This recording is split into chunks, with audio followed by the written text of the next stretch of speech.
Welcome everyone to this interview today. My name's Matt Willgress from Labour Outlook and the Rise Festival, and I'm pleased to be joined one day after Jeremy Hunt's first budget as Chancellor by leading left-wing economist Michael Burke of the Socialist economic Bulletin. Welcome, Michael.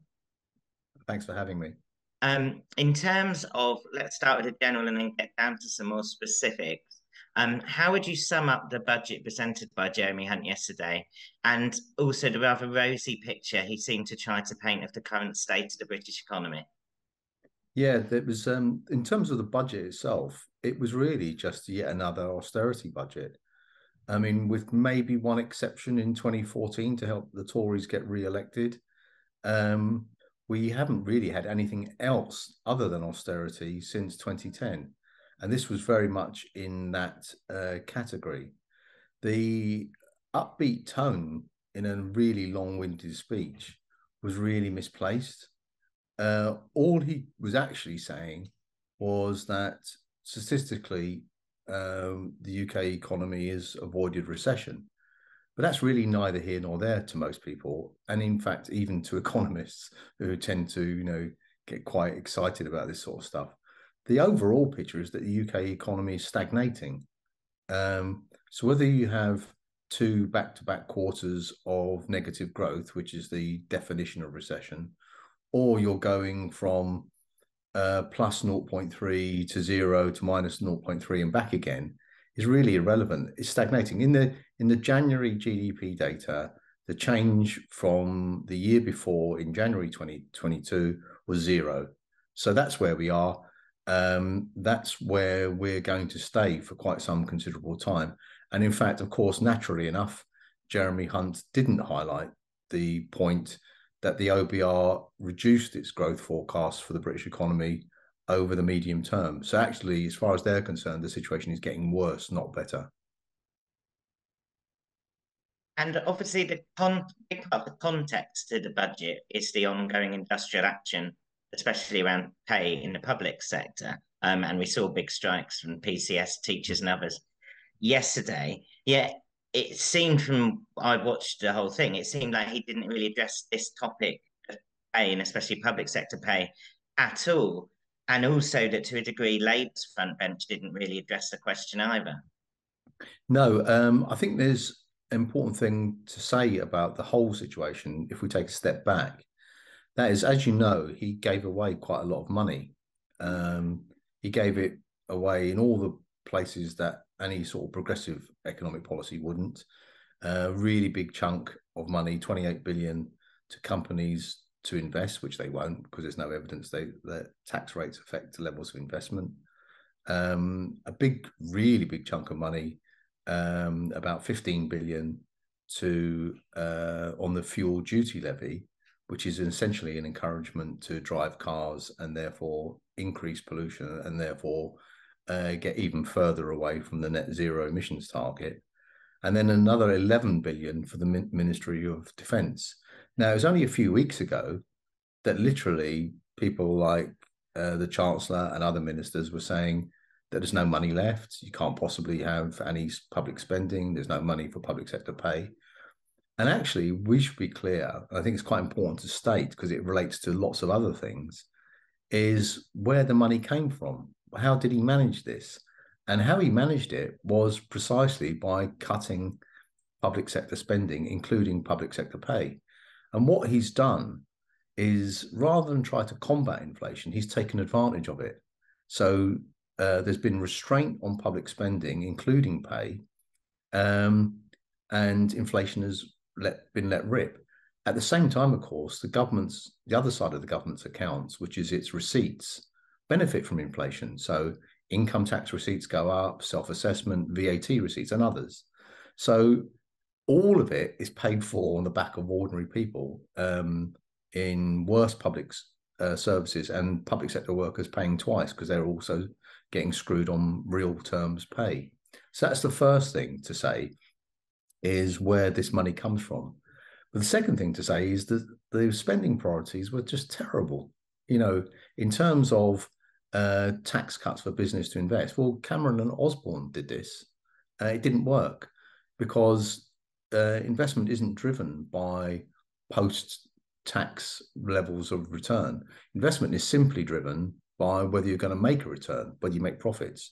And what typically happens is if you give tax breaks for investment, firms just make the same investments they were going to make anyway and just claim tax.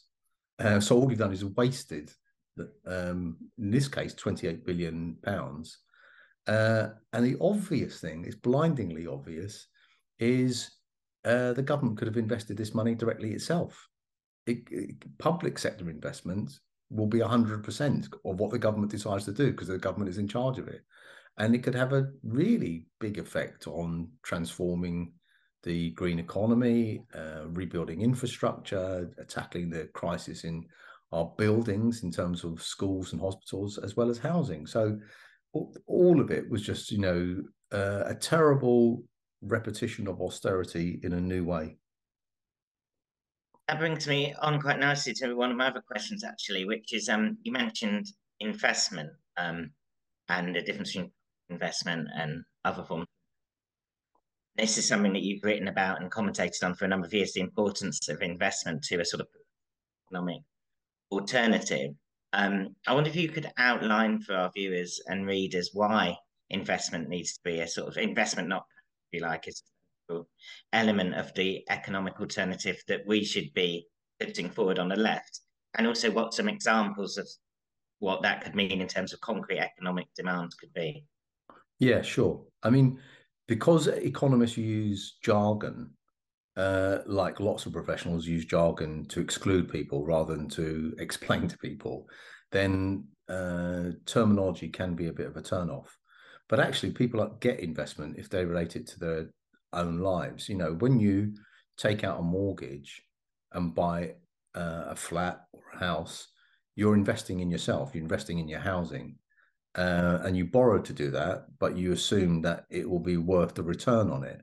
And businesses invest all the time and they borrow to invest. They'll pay an interest rate on it, but they expect that the overall return will be much higher than the interest rate. Well, government can do exactly the same. And in fact, the government can do it better in the sense of, say your, Matt Willgress building company, and you want to build a house and you employ 5 or 6 people to do the initial work and then a few more and so on. Well, the government can do all that just as easily. But what you won't get in return is, in addition, you'll have a house to either live in or sell, but the government will have that, and it will have the taxes on people's pay. So government can actually do it more efficiently than the private sector, most investment. And then the other side of it all is that you need to invest. For thousands of years, farmers all over the world have understood that you can't eat all this year's crop, that you have to keep some seed back. And that's investment. That's the difference between consumption and investment.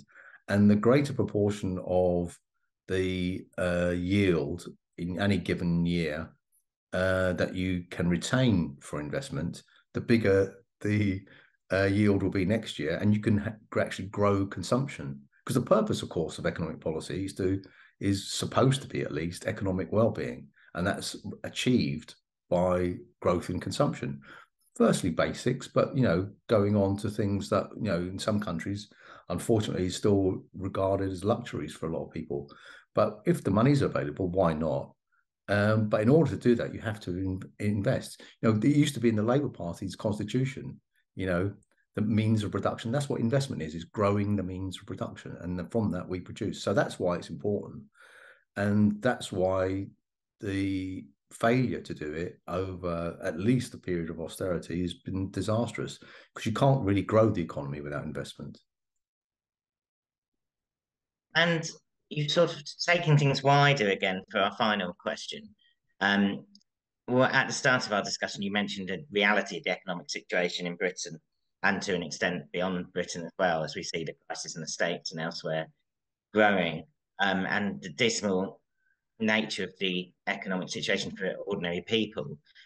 How do you think that economic situation relates to the other things we're seeing from the government politically, in terms of, on the one hand, their attacks, or authoritarian drift, I suppose is the right word for it, and maybe a bit more than a drift, the attacks on trade unions, climate protesters, public order bill, you name it, on the one hand, and on the other hand, this increasingly frenzied sort of so-called war on woke, in particularly attacking refugees, being the centre of that at the moment. Well, the two are directly related, because at the moment, the government doesn't have a policy platform it can stand on and have a prayer in the election. On current showings, it'll get wiped out in the election. Now, I think it's unlikely, firstly, that everyone will turn out for Labour, because I don't detect the great or as much enthusiasm as there ought to be. And I also think there'll be an element of gerrymandering in terms of voter suppression. But be that as it may, it's very hard to see how the Tories can win the next.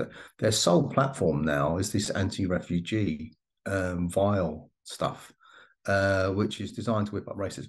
I mean, I don't think we want to get into the numbers game, but it's utterly ridiculous to claim that you're being swamped by 40,000 really desperate people, often fleeing the effects of wars that we participated in, coming to this country, whereas at the same time, about 250,000 people are going to come to this country to work every year, according to the OBR. So it's ridiculous. You can't say that 40,000 people are swamping you, but no, let's get out the welcome mat for 250,000. Why don't we get out the welcome mat for everyone if they have the right to be here and they want to be here? But that's right. The two are linked in that way. That's all the government has to offer. But one of the key things from yesterday's budget, which I think has gone largely unremarked, is the government's, or the OBR's to be more accurate, assessment of where we are on public sector pay. Because in the last budget, they didn't mention it at all. The only reference was to the public sector pay review bodies. And we know how useless they've been and how miserly the offers have been. But in this budget, the OBR said that the government departments said on average, they could afford a 3.5% pay increase for next year. That's the one that begins in April, next financial year. And yet their average inflation forecast for the year is 4.1%, meaning yet another cut in real terms, public sector pay. Now, not as disastrous as this year's one, and for some sectors of the economy, pay cuts in real terms that they've seen years on years on years taking place. But nevertheless, it will be on top of all that. It will make things even worse for people. And it's an astonishing little piece in the notes to the economic outlook from the OBR, because it says in order to bridge the gap between its own forecast 4.1% inflation and 3.5% likely pay offer, would cost £2 billion. Now, in an economy where public spending is about £1 trillion, that's an accounting error. I mean, the Chancellor gave away 89 billion yesterday. So 2 billion is nothing, it's peanuts. So the government could at least do that. It could commit to no new cut in real terms wages, but it's not going to. It could afford easily. So the impression given is that not only do they want to make these cuts in real pay permanent and even ongoing, is that they may be trying to engineer another plank of their election platform, which is all-out fights with the unions, having maybe got rid of the problem politically for them of the most sensitive unions, which is health sector workers, where you have to only have to have a brain to be a supporter of the health sector workers struggling for decent pay, but have a big fight with other unions. I don't know that that's the case, but I'm highly suspicious of the fact that they could buy at least some peace in terms of industrial disputes in the public sector next year, a measly cost of £2 billion, and they're not going to. So I think that this is going to run and run, and I'd like to think that the resistance to this government is going to run and run. Thanks, Mick. I think that's a great place to end, actually, on the need for the resistance to run and run. And of course, part of that resistance is on the issue you mentioned of refugees. So I would encourage everyone watching this to head to the Resist Racism demonstrations in England, Wales, and Scotland this Saturday. Thanks for joining us, Mick. I would encourage everyone to follow Socialist Economic Bulletin on Twitter and Facebook, and you can also subscribe on the blog. I've been a subscriber for many years. And also, Socialist Economic Bulletin has a very interesting online event coming up, joint with the Campaign for Trade Union Freedom, on the evening of Monday, March 27th, about the economic impact of the anti-trade union laws with Mick, but also Diane Abbott, John Hendy, Sarah Woolley, and others. So please do join that event as well. And thanks very much, Mick. Thanks a lot, Matt.